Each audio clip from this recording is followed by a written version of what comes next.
10 টাকার ঝালমুড়ির বিক্রি পর্দা ফাঁস। 10 টাকার ঝালমুড়ি বিক্রি করে হাজার হাজার টাকা ইনকাম। তাহলে আমাদের 10 টাকার ঝালমুড়ি তৈরি করতে কত টাকা খরচ হবে এবং কি কি সামান লাগবে? আমাদের সামান লাগবে মুড়ি 60 গ্রাম 2 টাকা 60 পয়সা, পেঁয়াজ লাগবে 3 গ্রাম 60 পয়সা, লঙ্কা লাগবে 3 গ্রাম 20 পয়সা, ধনে পাতাটা আমাদের পড়ে যাবে 7 পয়সা, চানাচুর লাগবে 3 গ্রাম 20 পয়সা, ছোলা ভাজা লাগবে 2 গ্রাম 10 পয়সা, আচার তেলটাই আমাদের পড়ে যাবে 60 পয়সা, কাগজির জলে আমাদের পড়ে যাবে 5 পয়সা, নুনটাই আমাদের লাগবে 8 পয়সা, গরম মশলা 2 গ্রাম লাগবে 30 পয়সা, একটা ঠোঙা লাগবে 2 পয়সা, আর মূলো আর গাজর 3 গ্রাম 40 পয়সা। তাহলে আমাদের এইখানে মোট টোটাল খরচ হয়ে যাচ্ছে 5 টাকা 22 পয়সা। তাহলে আমাদের এক ঠোঙা ঝালমুড়ির দাম থাকবে 10 টাকা।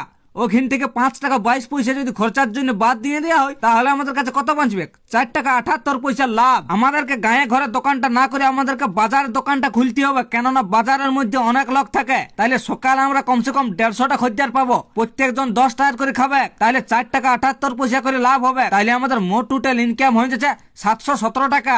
এটা সকালের ইনকাম। আর বিকেলে কমসে কম 300টা খদ্দের পাবো, প্রত্যেকজন এক ঠোঙা করে ঝালমুড়ি খাবে, 4 টাকা 78 পয়সা করে ইনকাম। তাহলে আমাদের বিকেলে মোট টোটাল ইনকাম হয়ে যাচ্ছে 1434 টাকা। এটা বিকেলের ইনকাম। তাহলে সকাল আর বিকেল আমাদের মোট টোটাল ইনকাম হয়ে যাচ্ছে 717 টাকা প্লাস 1434 টাকা। একদিনে মোট টোটাল ইনকাম হয়ে যাচ্ছে 2151 টাকা। তাহলে 30 দিনে আমাদের মোট টোটাল ইনকাম হয়ে যাচ্ছে 30 ইন্টু 2151 টাকা। মাসে মোট টোটাল ইনকাম হয়ে যাচ্ছে 64,530 টাকা। এক মাসে আমাদের মোট টোটাল ইনকাম হয়েছে 64,530 টাকা। এইটা ইনকাম আছে যদি বাজারের দোকানটা খুলে হয়, কেননা বাজারে অনেক লোক সংখ্যা থাকে। এইটাকেই বলে বিজনেস মাইন্ড।